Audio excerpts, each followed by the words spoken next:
Les humains à leur meilleur. C'est tu apogeo.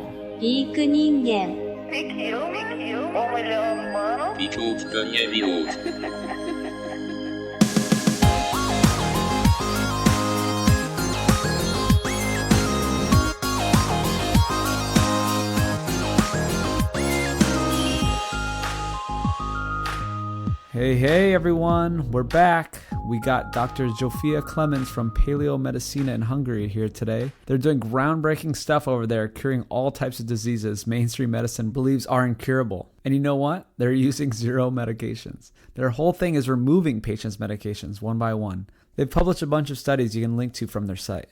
Dr. Zsofia is a neurobiologist and clinical researcher specialized in nutrition, nutritional therapy, and brain research. Previously, she's been affiliated with the National Institute of Clinical Neuroscience, Budapest, and the Neurological Department, University of Pécs, Hungary, and have been involved in research related to epilepsy and sleep, electroencephalography, vitamin D, and brain MRI. They take a pretty radical approach over there. It makes sense to me, though. If I ever had one of these diseases, I'd follow their program as well. Take a listen. Some of it may be a bit controversial. Let me know what you think on the old Instagram machine. I'll give a quick nod to the things that make this show possible. First and foremost is nosetotale.org, where you can get sustainable raised grass-finished beef, buffalo, lamb, and high omega-3 pork and chicken shipped to your door. This is my company, so you're supporting me by ordering at a Texas ranch. My favorite thing this week is definitely the omega-3 primal pork sausage. It's seasoned so perfectly, and you don't even taste all the great pastured liver, kidney, heart, and spleen mixed in, giving it all the great nutrition. I posted a stack of these patties I cooked up with some pastured eggs and cheese online the other day to make people jealous. I'm telling you, it was something special. Maybe it's all in my head. Maybe it's that I know how nutritious it is as I take each bite. Who knows? Last couple things. We have the Food Lives film on Indiegogo with a bunch of perks. We still need to fund all the awesome graphics we have planned for the film. This will be important to get all the info across. We're trying to do a lot, but it's so important to spread this message in a way people can understand.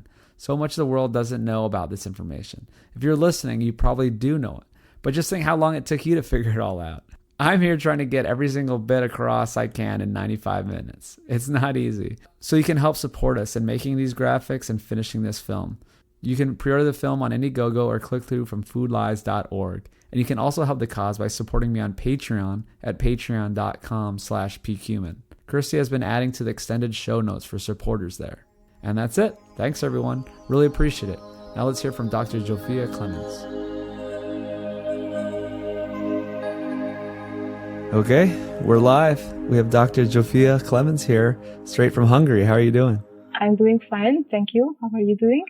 I am amazing. I've been listening to you and your work and researching your work for a while. So glad to have you on. I have so many questions. And you're in Budapest and you have a clinic there. Is it still called Paleomedicina? It has a double name, Paleomedicina, Hungary, and ICMI.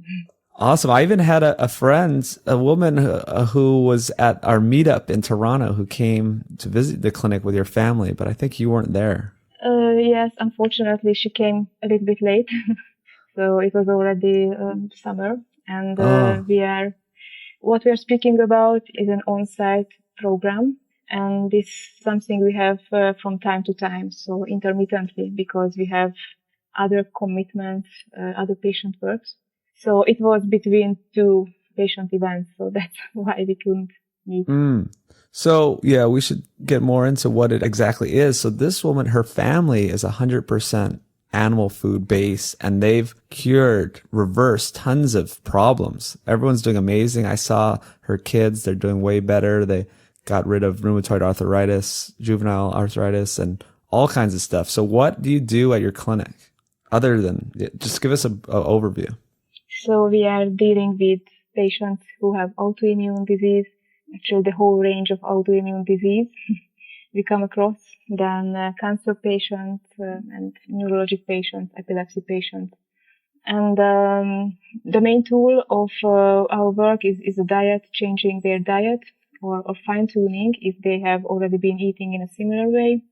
And then how to set up a plan, how to follow up them if needed, other diagnostics, or how to deal with their medications, for example. So it is a complex issue. It is more than changing their diet. Yeah, so you guys only use diet, but since the diet has such profound effects, the patient decreases their medications and you have to monitor them and get them off a lot of medications, right? Yes. But you're not giving them any more medications. No. Actually, the medications in the most cases are unnecessary if you embark on this type of diet. And not just unnecessary, but they can be hindering the recovery process. Well, yeah, and they have side effects. So they could be Yeah, hindering and obviously. they have side effects. Yeah. Yes. Well, this is probably insane for people in the modern Western medical world to hear this kind of thing. But you guys have done this a lot. What kind of success rate have you had, or what kind of treatment have you seen? It's difficult to define. We are doing this since 2011, so quite a long time back. And we came across the whole range of autoimmune diseases and cancer. So it is very difficult to find one disease we haven't came across. Mm-hmm. And the success rate is in the first place. So it is depending on what we are speaking of. Mm-hmm. Type 1 diabetes, Crohn's disease, cancer, and there are easier diseases.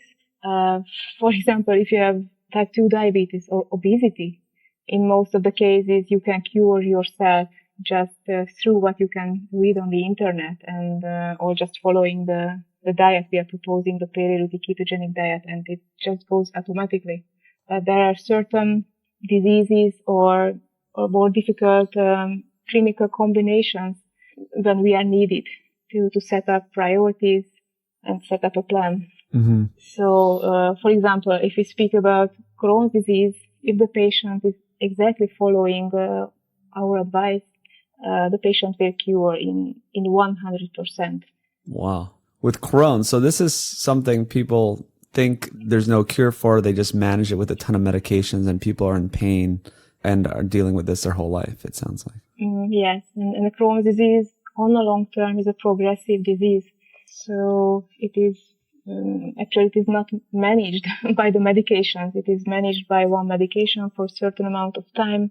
And then there will be an addition of another medication or change, or more and more aggressive treatments follow. And at the end, there is a surgery, which is inevitable in all the cases. So this is the standard way for Crohn's patients. It's very sad because, well, actually, I have a sort of acquaintance back in Hawaii that a friend and I tried to tell about this way of eating, or I tried to give some information about your clinic, and they wouldn't accept it. And all they hear about is this plant-based cure, and that's the only way to do it is a plant-based diet, or even though they enjoy eating animal foods, and maybe they changed their way of eating for a day when we talked to them and try to download them with all this information, but it's just so contrary to what they've heard, they couldn't accept it and then just kind of stopped talking to us. Yeah, I know. Sometimes I'm not even able to persuade the people around me. So I can understand that another person cannot persuade them as well either. Yeah, especially just some random dude making a movie like me. Okay, but let's do that. Well, okay, so then how did you come up with the paleo ketogenic diet, and what exactly is it? I guess we got to start high level and spell it out. Okay, so actually the roots of this diet going back to, as I said, 2011, and it has been originally developed and applied by Dr. Csabatóth, who I joined a few years later. So he's the one behind the animal meat fat based diet. With time, the method was fine tuned, and now what we call Paleolithic ketogenic diet is a very concrete and well circumscribed diet as regards what can be regarded as being part of the diet, what are the ratios between meat, fat, organ meats, and so on. So actually the Paleolithic ketogenic diet, PKD for short, is a continuum between two diets. And on one end of the continuum, you can find the full meat-fat diet with a certain ratio between fat and meat. And on the other end, you can find a diet which is composed 70% animal meat-fat based diet, or at least 70%, and the rest can be some paleo-compatible fruits, vegetables, and honey. And this is the one that is a tolerable diet for most relatively healthy persons. But if you have a disease, an autoimmune disease with complications or a cancer disease, you should definitely start with a diet on the other end, the meat-fat only diet. Yeah. Those autoimmune diseases, a lot of people don't realize this. Maybe people listening will understand it. They are rooted in these plant foods that are causing the problems. Mm-hmm. Yeah, so actually the healthy diet is exactly the opposite that we have been told for decades. Yeah. So, as you know. Oh, it's crazy. Well, we talked for a few seconds about, I'm making a film about this, and maybe you could even be a part of maybe the second film. So have you heard a little bit about it, the film? Yes, of course. Oh, okay, great. Yeah, maybe we could get you in the second film because it's a little much for the first one, but it's so amazing what you guys are doing. We need to tell the world. Okay, why not? I'm happy to join you. All right. Well, this has happened on multiple podcasts where I bring it up on air and then we end up actually going to film with the person. So we might have to book a trip to Hungary. But okay, so what is this ratio of fat to meat? And so just to spell it out a little clearly, I think everyone heard that. It's just we're talking about 100% animal food, fat and meat diet. Mm-hmm. And what ratio of fat to protein? So when speaking of macronutrients, then it is 2-1, and 2 goes for the fat and 1 for the protein. So this is actually different from general perception of the carnivore diet. Yeah, a lot different. This is a major difference. This is a crucial part of the diet because otherwise it is not sustainable for a long time. Because actually a lot of people benefit from not eating plant foods. Mm-hmm. That there is a release in all cases when starting an animal diet. But if the ratio between the fat and the protein is not correct, then they can end up in having many different symptoms, difficulties. Mm. Yeah, so with protein and fat in that ratio, and because fat has like 9 grams of calories per gram, that ends up being like 82% fat and 18% protein. Yeah, correct. Yeah. I mean, that seems consistent with what I've heard about our early ancestors. So we're talking about how this was developed, and your colleague, Dr. Chabatov, sounds like he got it from, are you familiar with a guy, PhD, Miki Bendor in Hungary? Yes, of course. I know him personally. Okay, I thought so. Yeah. Well, he was on the podcast recently telling us about humans as fat hunters, right? Yes, exactly. It was a crucial component in becoming a human. I mean, evolutionary times. Absolutely. I actually just saw another article. I don't know if this was a new article or someone shared it recently. I didn't even really open it, but it was about this theory that even earlier we were getting in using tools to get into bones and the skulls to get all the fatty marrow and brains that helped us double our brain size. And I guess it was just the article was something about like, it was even earlier than we thought. Like we have no record of these tools because these tools were just rocks, right? Like the earliest humans were just grabbing rocks and smashing them. And we have no way of recording this because it's just a rock. Mm-hmm. Yes. And such remains are coming from earlier and earlier times. So it is just going back in time. Yeah. But the consensus is that it was about 2.8 million years ago. That this started happening. So your diet, it's a lot different than the Western or I don't know, American, whatever, Twitter version of the carnivore diet that you hear, because they're eating anything as long as it comes from an animal. But the way I understand it is you guys are talking about we're eating real animal fat. You don't even like rendered. It's like that's not even use, beef tallow because that's been altered. That's been rendered down. Like eat the real animal fat and you eat the real protein, right? Yes. Like the unaltered form of the meat. Yes, but actually you can do both. In my opinion, it is not the number one issue, whether it is rendered or fresh. Of course, it is a bit better if it is fresh, unaltered, but it only comes next to the ratio between protein and fat, because this is the one that is challenging for a lot of patients to hit the right ratio. And sometimes it is not their fault of course, it's nobody's fault, but it is a cultural issue. Because here in Central Europe, not just Hungary, but in the countries around us, eating fat is very natural. We grow up with this gastronomy that is containing a lot of lard, smoked slab, sausages, traditionally smoked. So it is not that far from us. We just have to think back to our childhood, and it is there. But it is not as much in the American gastronomy.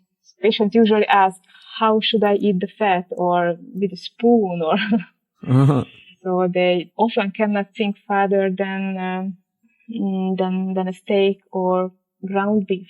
So it's more difficult. And once they already believe this is the way to go, then the next issue is the technical issue. How should I get it? How can I get it? From which source?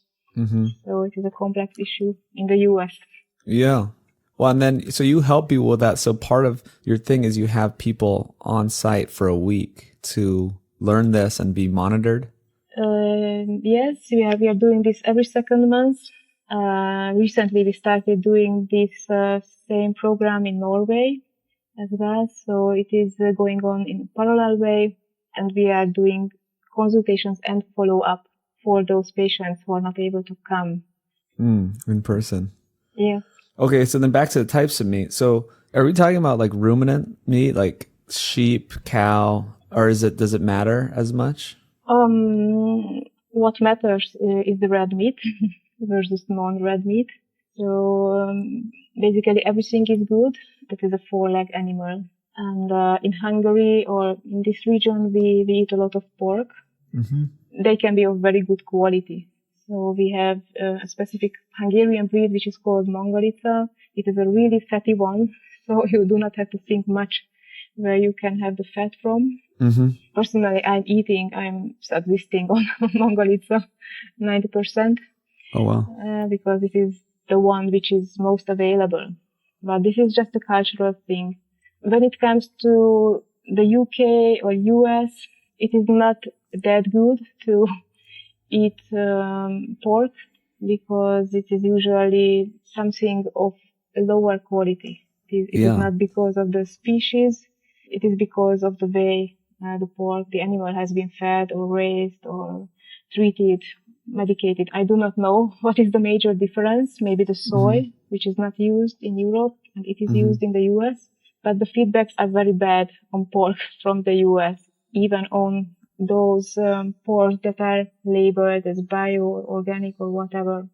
So the ultimate safe animal is the beef and the sheep or the lamb. Yeah.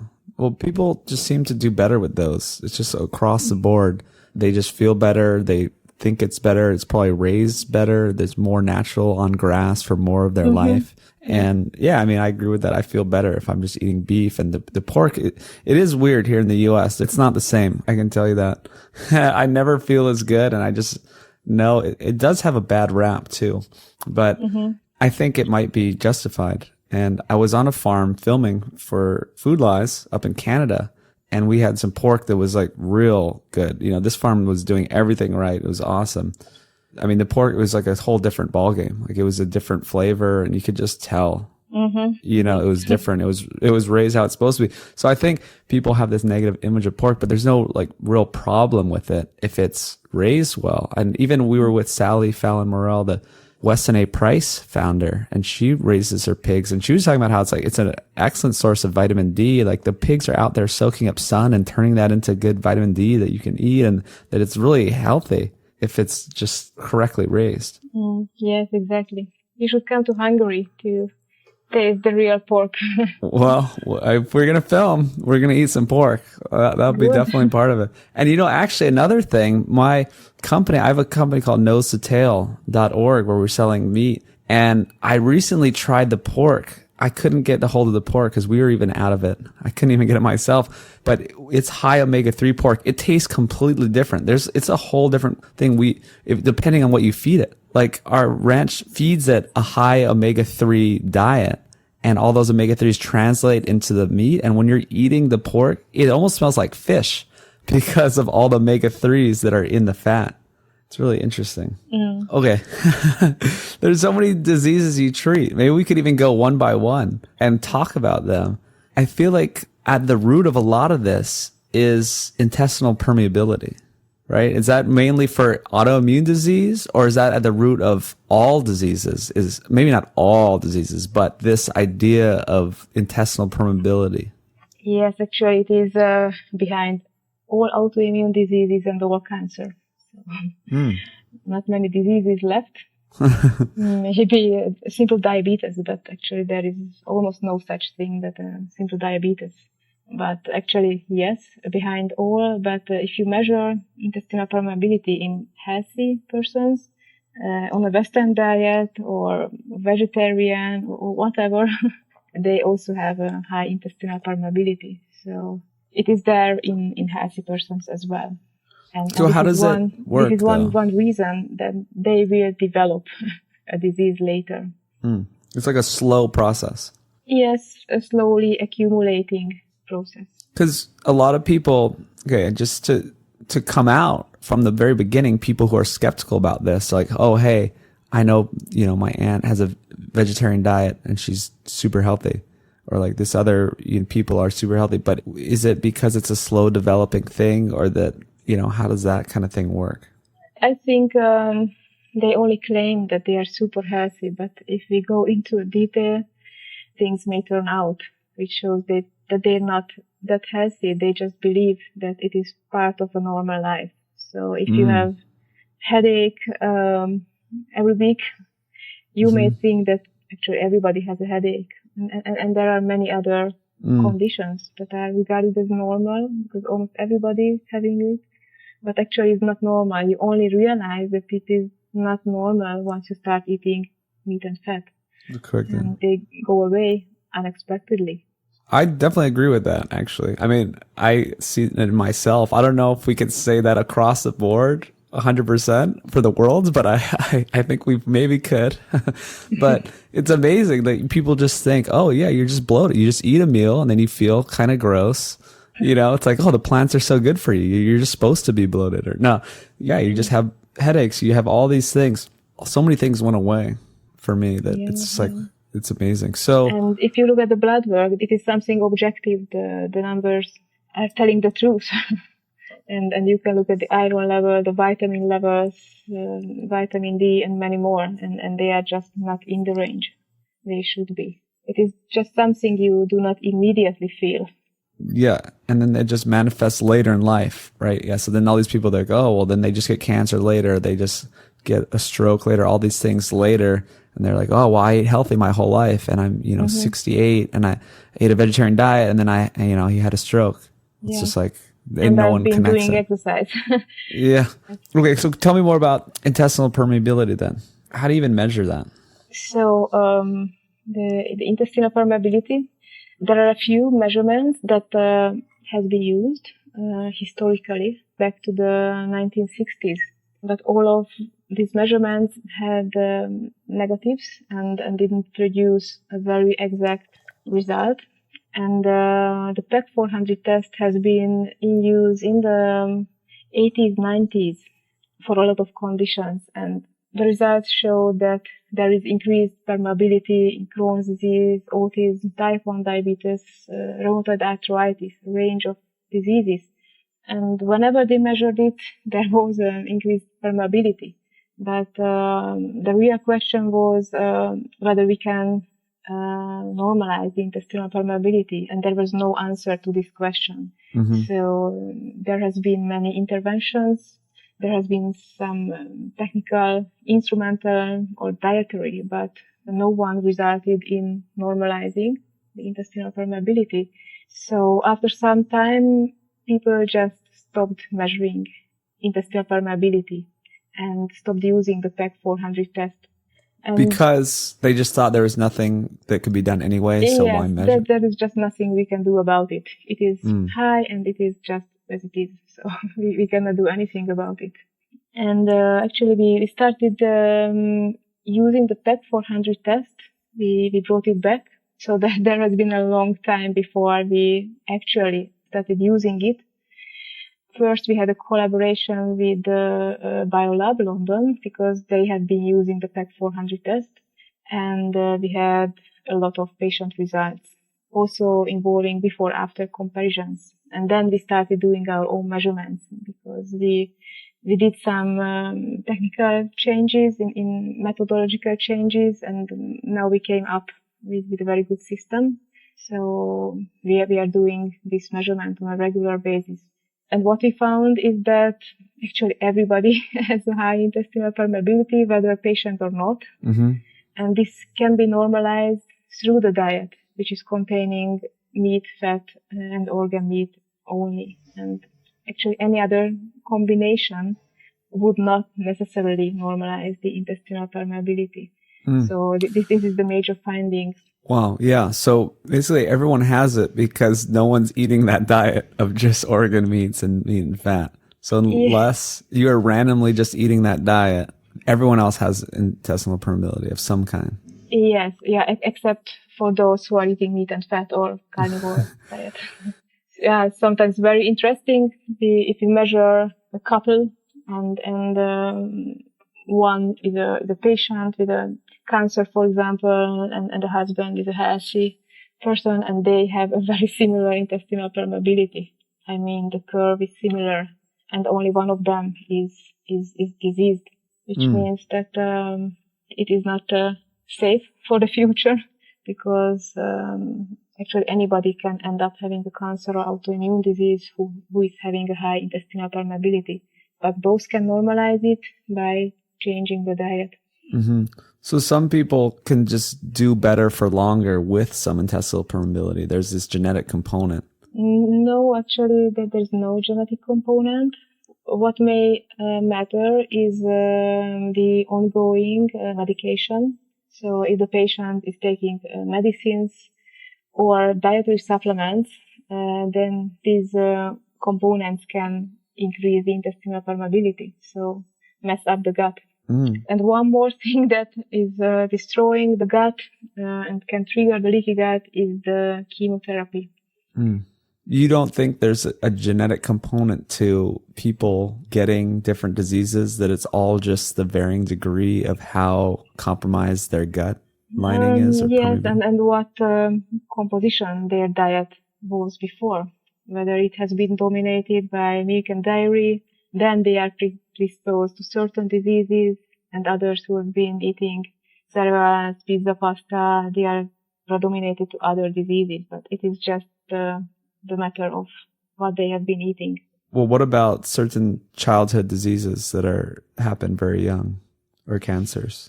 The thing that the children are also eating a really bad diet, a similar diet than their parents are eating, and the bad effect is just heightened because when the parents were child 30, 40 years ago, they haven't been eating such a bad diet that the child is now eating. So they just come across the bad effect very early in their life or already within the uterus. And there are other effects that may compromise their health. And one of the major things I have to mention, and this is another so-called controversial topic, are the vaccination, inoculation. Yeah, that's a big one. Let's talk about the other controversial thing with cancer. It sounds like you're saying that chemotherapy, the standard treatment now, is not good. It could be contributing to the problem? Yes, but it is also obvious from the official statistics.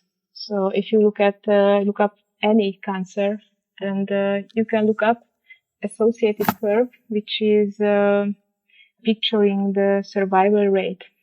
It also shows that as time goes on, the percentage of those patients who are surviving are trending to very low, even zero, if we are speaking of certain diseases.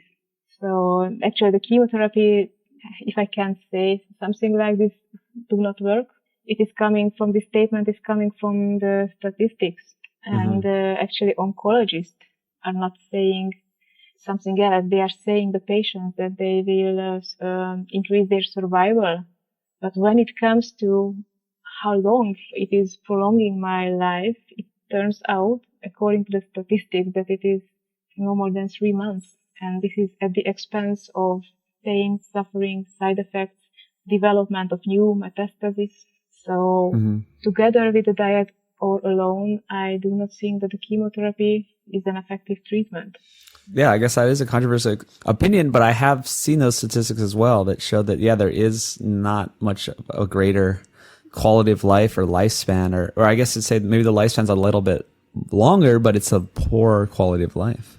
So yeah, I've seen those statistics as well. And the lifespan doesn't get that much greater, and it just seems like it causes a lot more suffering, but it seems like the best we have at the time. Like, I wouldn't recommend against the standard of care. I feel like it may be safer to say use the standard of care, but use it also these other treatments. Yes, this is called defensive medicine. But actually, you do not have to propose anything because you are not a practitioner. You know, you do not take the responsibility. When I'm saying this is a better option or a better combination, I am taking the responsibility, and I can show the numbers. So I have just recently did a poster on this topic, and I did retrospective statistics for our last 70 patients, and I looked up those and I have to tell you that most of them died or progressed their disease. And when I dissected and looked at those patients who survived at least 2 years progression-free, and dissected those from all other patients, those patients who were very successful were those patients who didn't use chemotherapy or radiotherapy. And this is a very clear statistics. And we also see the longitudinal version of this story. It is so obvious that we cannot unsee it. You know, if you are seeing patient feedbacks, laboratory imaging every day, 12, 14 hours, it is very difficult to unsee it. But if we see it longitudinally, we see that there's a patient I used to show in my presentations, for example, a glioblastoma patient, which is a deadly cancer. It's the deadliest brain cancer. And he started doing the diet, and he was completely progression-free, as evidenced by MRI, laboratory, no symptoms, no epileptic seizures. And this went for 2 months. And at that point, his oncologist persuaded him that he should be doing radiotherapy. And he started the radiotherapy, and from that point on, the patient was going downhill. And then he started many other options, started using supplements, HBOT, hyperbaric oxygen therapy, but he couldn't do anything. The progress just went forward. At the end, the patient died. And the counterexample is another patient who has been doing, again, a glioblastoma patient. He's already doing the diet for 3 years in September, and he is completely progression-free, without chemotherapy, without radiotherapy. So you promote just using the diet, and you see, but then no, what we kind do of not percentages? promote. We just face the data with the patient. Yeah. And it is always his decision. If you look up on the internet, you can find this survival curve. It is called Kaplan-Meier curve. You put it in Google, then you put the disease, and you will find the curve. And you can make a decision based on this curve, and you can look at the end of the curve, where it is. What is my probability to stay alive? And these curves are for patients who did all the best available treatment, the so-called best available treatment. So we just give this contrasting experience, and the patient decides. But it is only for chemotherapy and radiotherapy, and we are absolutely for the surgery when it is possible to do the surgery, because it is not interfering with the intestinal permeability, it is not interfering with the metabolism, and so on. That makes sense. We are not completely against the Western medicine. Yeah. There are components that are effective. The surgery was effective all the time. It was effective 100 years ago and now, but it is not the same for the chemotherapy. Yeah. Sounds like you're talking about kind of the cancer as a metabolic disease. I had Dr. Thomas Seyfried on, and the Otto Warburg thing, where if you're doing these different modalities that are affecting the mitochondria, like you don't want to Well, okay. Is this what you're talking about? That you don't like the chemotherapy and stuff like that is affecting the mitochondria, and that just removing it is different.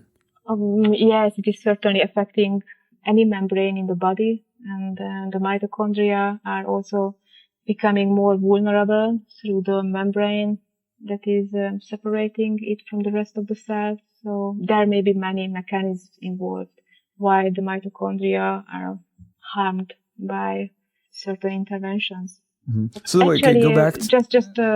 One saw that actually Professor Seyfried, Mm-hmm. we are sharing a lot of opinions with him, and he is also saying that the standard care chemotherapy or radiotherapy may be going against the effect of the diet, and that's so he is giving a complex explanation. You can look up his publications. He has been published a lot on this issue, and the whole thing is just adding up on the level where he is.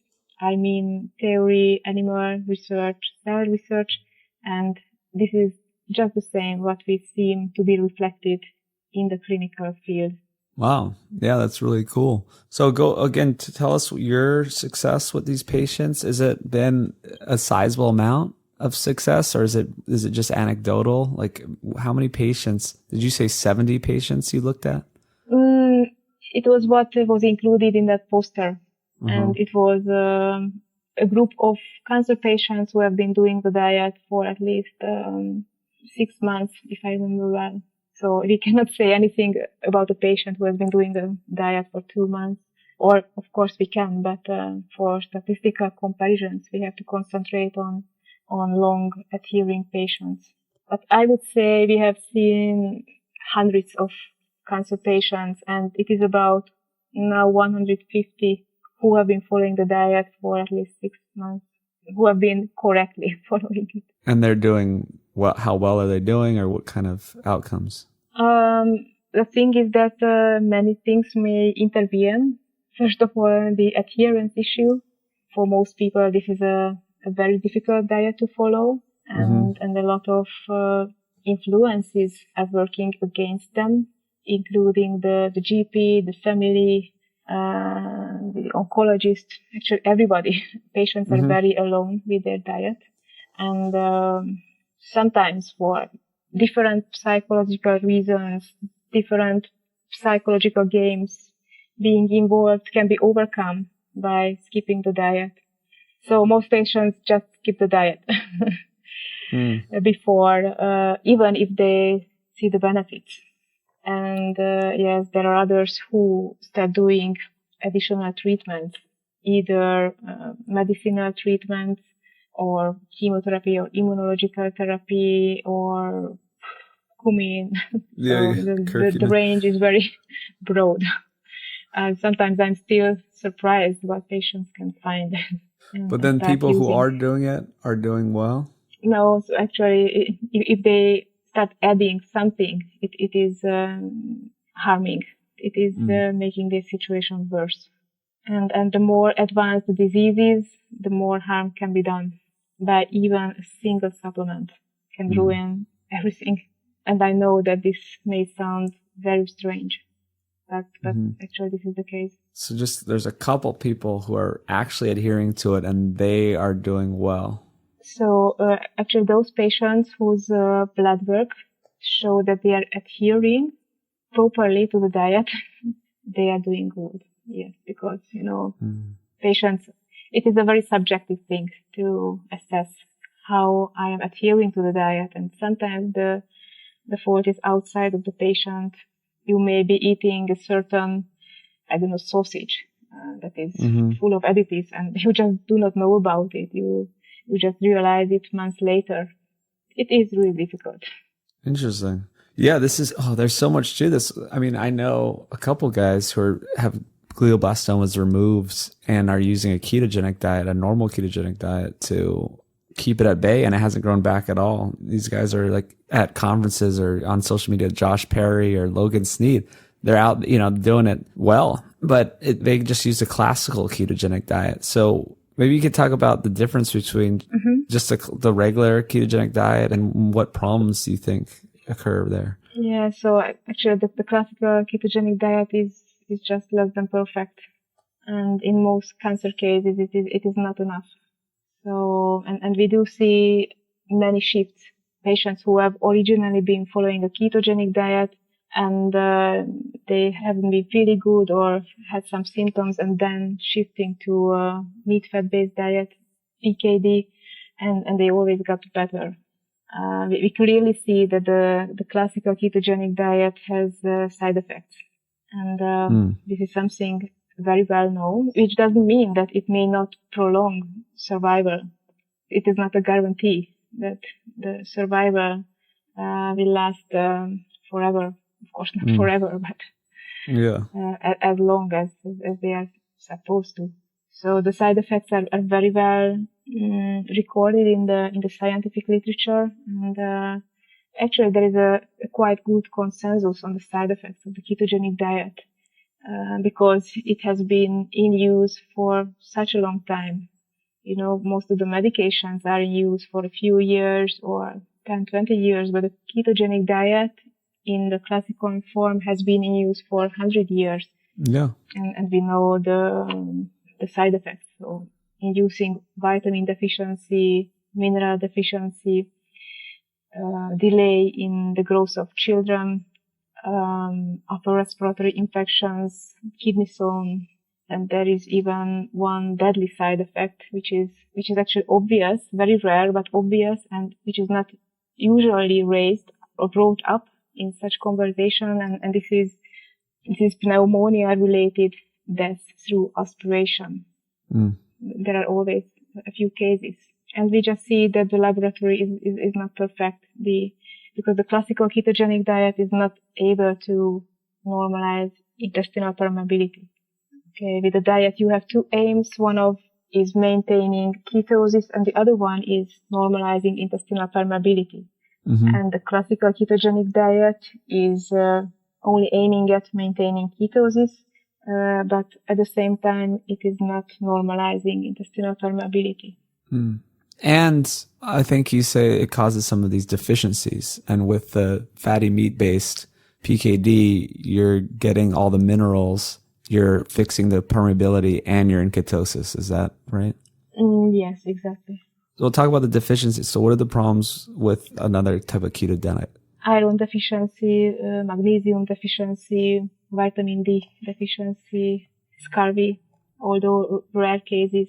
But there is a consistent deficiency which is resulting iron deficiency anemia, which is something very common. And it is not just because they are not eating enough organ meat, but they are eating, for example, dairy, whipped creams, and the dairy is known to decrease mineral levels, iron. It is washing out iron of the body. So you can end up having low iron levels, low hemoglobin, low hematocrit. So when the epileptologists say that the classical ketogenic diet is not sustainable longer than for 2 years, this is because of these side effects, and these side effects are very real.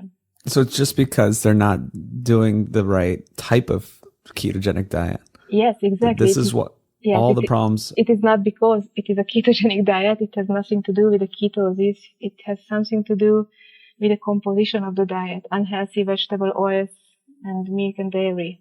So this makes sense. So dairy, it sounds like you have a problem with dairy. So tell us about dairy and what's wrong with it.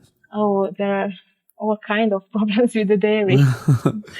So the lactose, the milk sugar is just the tip of the iceberg, because some people are not able to digest it or transform. But the other problem, the major one, are the milk proteins that are to be found in the milk.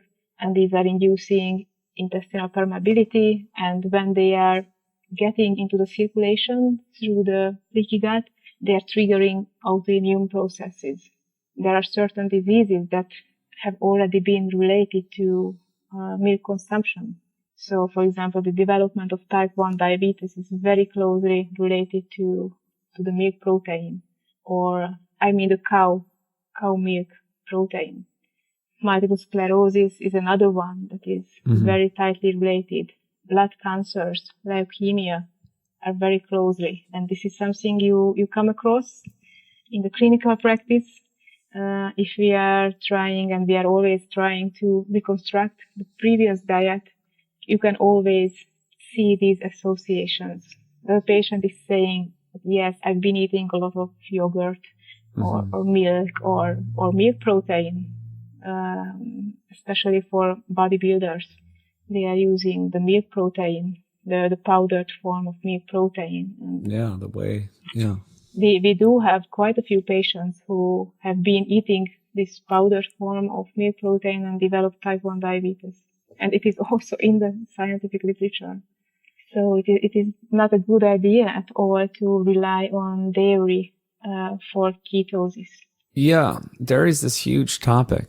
A lot of people seem to have problems with dairy, and a lot of people are against it. And it seems like there's a lot of good reason to be against it. And you could talk about how, humans haven't been eating it for that long, or, all these different inflammatory things you're talking about, or associations that you see in the literature. But then on the other hand, you see people, there's whole countries that are doing okay on dairy, like India, like they're getting a lot of their protein from dairy. So, I don't think it's probably great for most people, but I also don't know. People maybe in India are very sick. If you look at the statistics, they actually are. Isn't it like the highest type 2 diabetes population, or on the rise, or something? Maybe on type 2 diabetes. Type 2, yeah. India, Saudi Arabia, this region is the number one. I guess I feel better even just anecdotally cutting out dairy, but it's such a hard thing to figure out, like what's really causing problems for you. So you're just of the opinion that it's pretty much bad for everyone, and it's just the degree which you're tolerating it. You're maybe doing damage. It's just not good, but maybe you're feeling okay and you just don't know the damage you're doing. Is that it? I think that it is uniformly bad for everybody within the Western society. So once you had leaky gut or had leaky gut in the past, then you will react to the milk protein. Of course, there may be populations on the earth that never came across civilized food, junk food, and these populations may be doing well or better with the milk protein if they are constrained to eat more milk protein. But actually, hunter-gatherers do not eat the milk or any milk products because they are hunting for the animal, eating the animal. They are not raising the animal for the milk. So this is, a step forward. This is part milk, and milk processing is part of the agriculture. And going back evolutionary, you will not encounter drinking or eating milk, dairy. It was an evolutionary constraint as time went on, and animals became scarce, and the human population boomed. Some people do not have their own animal for hunt on, so that has been a compensation, but it is a suboptimal solution. Yeah. Well, and especially the way we're doing it now, there's all kinds of problems with the way we're doing dairy. Plus, it's pasteurized and homogenized and all these other processes that... Yes, and the fat being removed. Yeah. So it sounds like populations that are eating raw dairy and have compromised guts, and they don't have gut permeability problems, they can probably tolerate some dairy okay. Or even, the Maasai. So the Maasai are an example of people who are sort of hunter-gatherers, right? They're still living their native way, but they do rely on milk and blood. Yes, they are cows. Semi-hunter-gatherers. Not really full hunter-gatherers. Not really, I guess, because they use, domesticated livestock. Yes. So I guess that's not hunter-gatherer. But still, I guess you could just, they're not eating Western foods. Intestinal permeability measurement was not done, so we do not know where they are. But I remember reading articles on the Maasai that indicated some degree of atherosclerosis, which we know is the result of eating milk and dairy. Interesting. So even though they have a very clean diet, I have heard that they do have some. Well, it sounds like they don't have heart disease, right? They don't die of heart attacks, but when they did do an autopsy, when they do an autopsy, there were some atherosclerotic plaques, but I guess their healthy diet and their lifestyle was so good otherwise that they didn't die from it. Interesting. So I guess dairy's bad. I kind of always thought it was kind of okay if you did it well, but do you have any other indications that it's bad other than these kind of associations? Yes, that there are animal models, or what kind of evidence are you curious about? Yes, for example, you can induce multiple sclerosis in animals by feeding them milk protein. So actually intervention studies are the studies that are providing cues or evidence for a causation. But there are such cases coming from the clinical experience. So somebody who has been eating a lot of milk protein and started eating and then developing type 1 diabetes, cause and consequence. And this is regarded as an evidence, even if it is limited to one person or a few persons. It is just saying more than association studies. Okay. Can we go back to gut permeability for a second? Yes. Can you tell us what's going on? Like, spell it out for people. Like, what does it exactly mean? Like, what is happening? So normally the gut has a dual function. There is absorption through the wall of the gut, and it is also functioning as a barrier between the content of the gut and the rest of the body. So these two functions has to be realized at the same time. And what is happening is absorption in a regulated way. So you can eat a lot of stuff, but not everything is getting absorbed. Okay, so normally only amino acids and so the building blocks of the protein and the fatty acids and glucose molecules are getting absorbed. But if you are eating, for example, milk protein or cereals or certain medicines, they are inducing this leakage in the bowel, in the wall of the bowel, which is occurring at the microscopic level. And then this barrier is becoming permeable to a lot of things that is normally not absorbed through the wall. Okay, so instead of absorbing only amino acids or fatty acids, there will be whole protein or protein fragments of polysaccharides being absorbed. And they are getting in the circulation. And when they are already in the circulation, they are getting attached to certain components of certain tissues. And depending on what kind of tissues they get absorbed, different autoimmune are getting attached.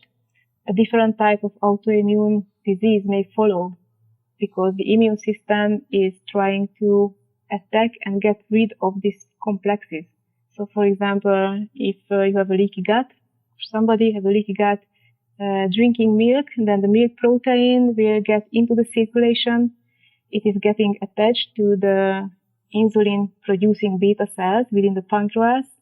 They are forming a complex, and the immune system is just attacking this complex because it is a danger signal. And so far, you are eating the milk or cheese or yogurt. This process is going on, and this process is the autoimmune process. And that's why you start having type 1 diabetes, your insulin production is going to be zero in a year, unless you intervene with the right diet. So this is how the leaky gut and the autoimmunity is related. Yeah, it's similar to gluten, right? Or people kind of know about gluten and why it's bad for people. It's the same process with these proteins. It is the same process. It is just attaching to other tissues. It is very prone to be attached to the joint surfaces, the cartilage. So that's why rheumatoid arthritis is more related to gluten consumption, and type 1 diabetes is more related to milk protein. Would you say most people should probably avoid gluten? Before I knew anything about nutrition, I thought gluten-free was just some weird, fad, stupid thing. But it sounds like everyone, even if you don't have celiac disease, you should probably be avoiding gluten. Yes, this is absolutely true. Because there are many other manifestations of the gluten than the obvious celiakia and other gluten sensitivity signs. And also you can still have gluten sensitivity without the positivity in your test. Exactly, of celiac, yeah. It's kind of the same thing. It's like, I feel like all people should just be avoiding grains in general, kind of. It's just, or so many things that people are having problems with and they don't even know it. I guess that's kind of what I've been finding is like the whole population, it's basically anything that was introduced after the agricultural revolution has just been bad. Yes. I cannot disagree. I guess so. So, well, one more thing we should just make sure people know is you're talking about organ meats. Just, I've talked about it with Paul Saladino, a lot of different people. I'm a huge fan of nose to tail, eating all the organ meats, getting all the nutrients. So maybe you could just talk about that real quick. You can eat anything of the animal except for the gallbladder, which is not for human consumption. So you can eat anything. But the more nutritious organs are the liver, brain, heart, kidney. Actually, for example, I'm telling you an example, the higher the metabolic rate of the organ, the higher the vitamin C content. So, because this process... So the liver has the most? The liver has the most and the brain. Actually, the brain has the most. So that's because of the high metabolic rate of that organ? Yes. So these metabolic processes require high vitamin C for proper functioning. Interesting. So that's why. So vitamin C is one reason why you should be eating organ meat in addition to meat. Absolutely. Yeah, just because some people, like Sean Baker, popular carnivore guy, and he just says, I don't need it. But maybe he's just going to have problems later, or I don't know. We had a debate with him and Mark Sisson and Paul Saladino that people might have listened to. But he's just saying, hey, it doesn't taste good to me. I don't think it's necessary. But what do you think about that? So there is a physiological issue and a taste issue. And I think you shouldn't prioritize the taste issue. But actually it is the same thing with the pork, with the free-ranging pork versus a farmed pork. There is a huge difference. So if you haven't been eating a good liver, then you do not know anything of the liver. The liver is very delicious, I think. But getting back to the physiological point, it is just seen from the numbers. So we are doing blood works in patients and we measure the folate level, the vitamin D level. And if patients are not eating organ meat, that can be seen in the laboratory. And they are then admitting, I've been forgetting about liver for some time, or I didn't access. And if you are a patient, especially, you really need eating liver and brain or organs, because your vitamin need is bigger as compared to anybody who is relatively healthy. Okay, if there is an inflammation in the body, the inflammation is eating up the vitamin D. It is converting it into an inactive form. So if you have if you are taking medications, for example, steroids, anti-epileptics, and there are several other classes of medications that are very well known for decreasing vitamin D level. Plus you have an inflammation in the body, which is actually associated with all autoimmune diseases, cancer, your vitamin D will be very, very low if you're not eating organ meat. So people eating this diet that's really just a few things, it's just fat and muscle meat and organ meat, they're getting enough vitamins and minerals, right? So we have these RDAs and we think we need to eat 1 million different fruits and vegetables to be healthy. But you're saying we can get all those just from eating the whole animal. Yes, actually, if you are eating meat, fat, organs, then you can access everything you need. So you cannot tell one single nutrient that is available in the plant and is not available in the animal. It is just a full value diet, and you do not have to add anything. If you add, then you may be hindering the absorption of iron, vitamin D, and so on. From a physiological point, it is the best not to add vegetables, fruits, or like the fructose is something also behaving as an anti-nutrient, because it is hindering the transformation of the inactive vitamin D into the active vitamin D. And what we need is the active vitamin D. And then we can drink a lot of vitamin D supplement, but it will not be effective. So it is just intervening with the perfect diet. Yeah, it's kind of like glucose and vitamin C. They're like similar and they compete in the same pathway. The same goes for magnesium and glucose, or magnesium and carbohydrates. So if you're not eating these sugar and fructose, glucose, all these type of foods, then you need less of these nutrients, and you can get them all from animal foods. They might have less amounts of some certain vitamins in them, but they're purely bioavailable, and they're not inhibited or blocked by anything else that you're eating if you're not eating those bad things. Yes, exactly. We had a study, an article that was published 2 years ago, and this was about summarizing measured magnesium levels in our patients who have been following the PKD. And it turned out that actually everybody was in the normal range for magnesium. Okay, and the higher the glucose was, the lower the magnesium was. So there was an inverse correlation. And this was achieved by eating a diet which is containing about only 1/4 or 1/5 of the LDA, which is officially recommended. So it is not just the actual amount of magnesium that matters, but the dietary context as a whole. Absolutely. And I keep bringing up this on the podcast or different studies like this. But yeah, we've seen this in studies, and especially in that famous one where you're eating oysters and then you eat the black beans and then the corn tortillas with the oyster, and you can see less absorption as you eat those other foods with them. This stuff is so interesting. The only problem is like you're talking about, is adherence, and people just culturally don't want to do it. It sounds like I would love to eat this diet. In a perfect world, I would be, but it's like life happens, or we live in this world. How do you talk about that? I mean, I guess you work with people who are really sick, so they have a big incentive to follow this. But what about normal people? You know, I cannot persuade anybody who is not willing to follow the diet. It's just not a good strategy, because it only backfires if I try to force a diet on somebody or an advice. Because if they are not ready to hear, they just will not like the idea.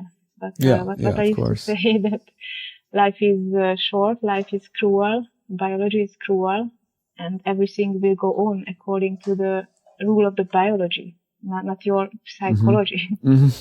Yeah, you just, here's the information, take it or leave it. Your body's going to work this way or not. Yes, and you do not even have to believe that it will work. It's just a biological reality. It absolutely. Yeah. So I think really the majority of the people have distanced herself from the biological reality in the Western world, and are more influenced by emotions, feelings, rather than the biological facts. Well, I agree. And we filmed at a different farm in Calgary with a great guy, Dylan Biggs, TK Ranch, and he used that term to describe it from the environmental perspective too. Like people, especially these anti-meat activists, they're not in touch with the biologic reality. Yeah. Right? There's a biologic reality of how nature works and how animals are part of our system of life, and that people who deny that are just denying the biological reality. Yes. So, and at the end, biology always wins. So you can win, whether you have money or whatever. Okay, you talked about type 1 diabetes. This is really interesting. I heard that you guys, if you catch it early enough in children, you can actually stop it or reverse it even if caught early enough, and if actually sticking to the diet. Yes. And this is, again, something that works 100%. So if we are within 6 months from the diagnosis onset, and the child starts doing the diet and is doing perfectly, then he will be able to normalize blood glucose levels. But this is also achieved by any low-carb diet. But what you can win in addition is that the child can become insulin-free, so maintaining normal glucose levels without insulin. And in addition, they can normalize or even increase their own insulin production. And that is the great achievement, because there have been many interventions to prevent the decay of the insulin producing cells of the pancreas, but none of them turned to be effective. Like the beta cell transplantation at the end turned out to be not effective or not sustainable. But through the diet, you can preserve the remaining beta cells that will be able to produce enough insulin to remain insulin free. But this only lasts as long as the child is strictly adhering to the diet. But then it is possible. Wow, that's great. And what other diseases? I mean, epilepsy?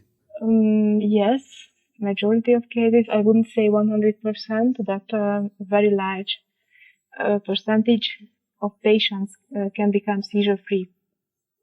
So, for example, in brain cancer, this is one of the major benefits. Because brain cancer is usually goes with having epileptic seizures, and through the diet you can prevent the epileptic seizures, and it works in brain cancer and in epilepsy as well.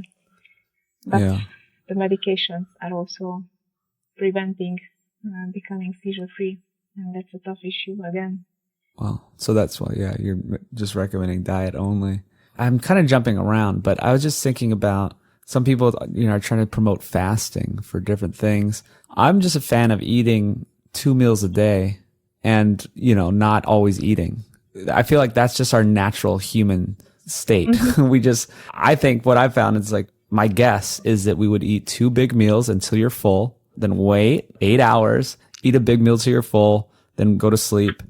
That's what I think humans did. I don't think this whole portion control or like all these people struggle with food and they're like, no, just eat until you feel full and then don't eat again. But okay, what do you guys think about this? I can absolutely agree with this approach. Eat when hungry and do not eat when not hungry. So this is how it works, except for the case that you are eating too much protein and not enough fat, because then you will not have enough energy, and you will eat again and again and again, and this will lead to overeating protein.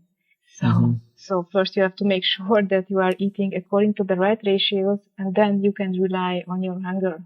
And then eating 2 times a day, I think it's quite natural, or eating once a day is something like a normal food rhythm, eating rhythm. And I do not regard this as a fast, because actually you're not fasting. It's just normal. It is just normal. You are not starving your body. It is just normal. Yeah. And we usually do not. We are recommending against starving or fasting, especially when it comes to patients, because if you're a patient, then your vitamins and nutrients are depleted. So it is really not a good idea to deplete your nutrients further. You don't advocate for caloric restriction. It's eat the right amount of food and don't always be eating. And so for one, you're not recommending a fast over, say, 23 hours. No. Yeah. And then you're not saying do a caloric deficit. You're saying meet your needs. Exactly. Calorically. Yeah. But don't obviously overeat and then don't undereat. Exactly. Yeah. But in the real world, sometimes it is difficult to hit the right amount, because everything is so emotionally approached.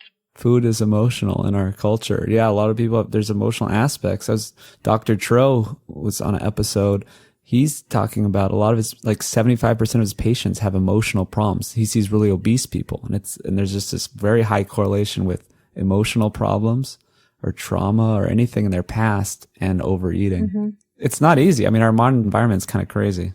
Yeah. I could see in the past when, it's like people regulated their appetite and their weight naturally. And when things were a lot different though back then.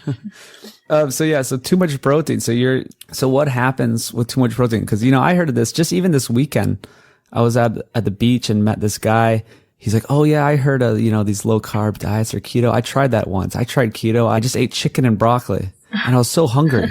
I'm like, no, that's not a keto diet. Of course you're hungry. You're just getting protein and not enough fat, right? Like, so what goes on with protein?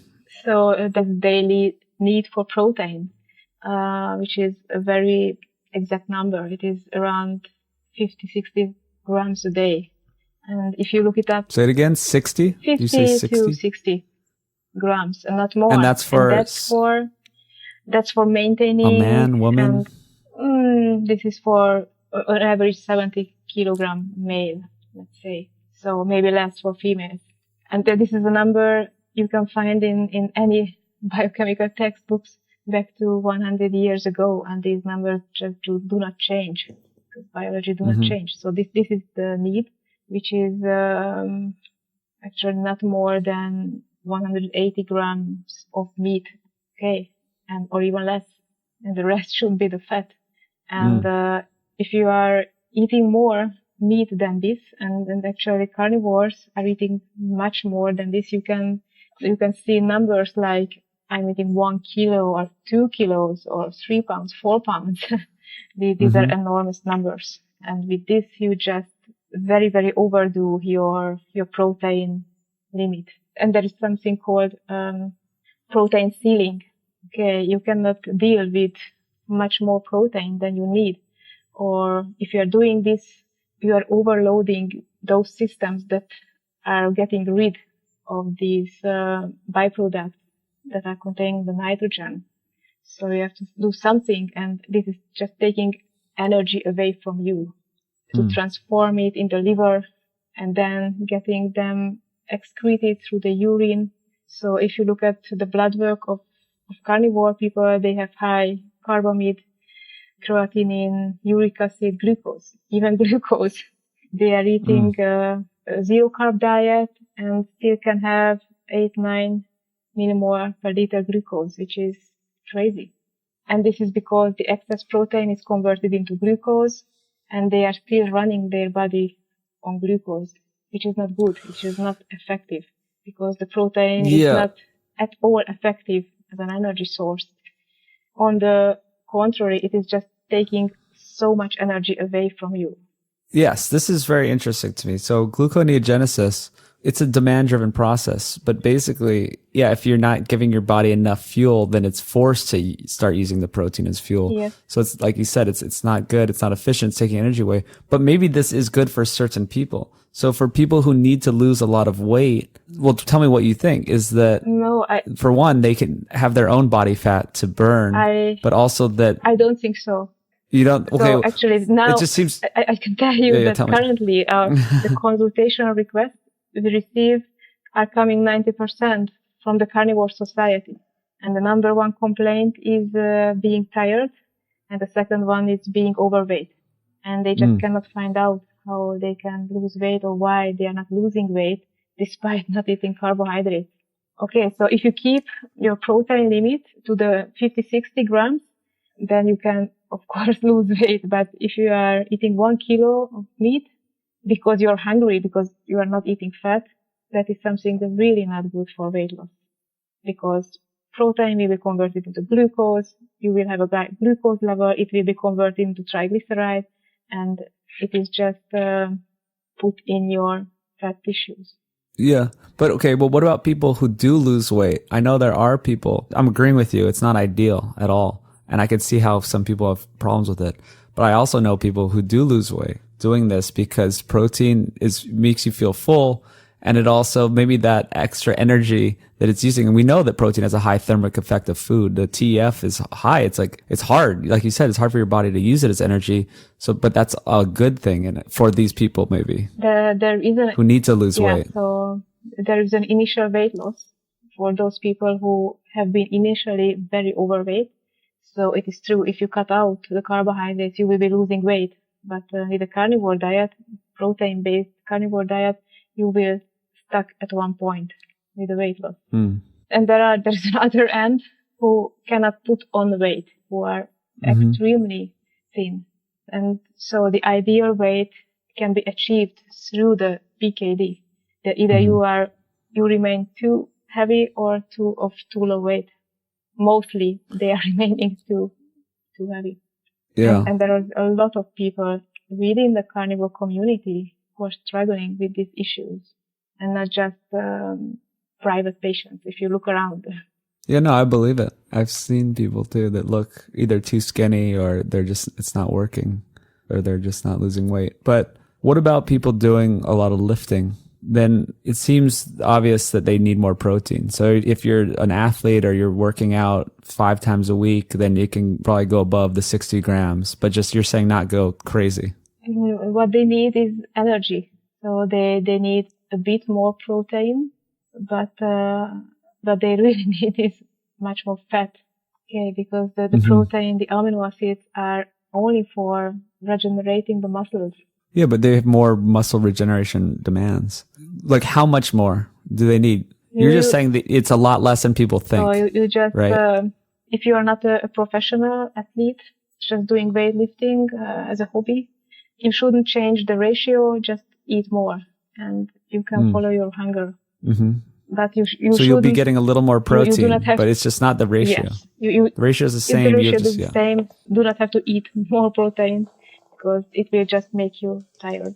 Well, no, that makes sense. But you are saying eat more. Obviously, there's a bigger caloric demand. Yeah. So you're just saying eat more in the same ratio, and then your body will have enough amino acids to rebuild itself. Mm-hmm. Okay, cool.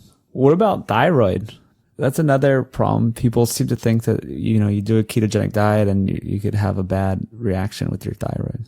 What do you mean by bad reaction? I'm not a doctor here, but I just know people complain. They say, oh, well, women in ketogenic diets, or if you're not getting enough carbohydrates, you're going to have thyroid problems. Have you seen this? Yes, I have seen this claim, but actually it is not true. The more carbohydrate you eat, the more thyroid hormone you need. So actually, in most of the cases, if you turn to a low-carb diet, you can decrease the thyroid supplementation. And there is a specific dynamics how the T3, T4, and TSH will change thereafter. But in that context, they can be regarded as normal rather than not normal, even despite some of the parameters are out of the range, but it is expected. It is predicted how it will change. The problem is coming from the fact of overeating protein again, because if you overdo the protein, your glucose level will be higher, and therefore the TSH will jump, and you will not be where you want it to be. Interesting. What about kids and growing? Everyone thinks that you need carbohydrates to grow, or that, kids on keto for epilepsy don't reach their full height potential. Yes, this is what I think I've mentioned, that it is one of the side effects of the classical ketogenic diet, hindering growth in children.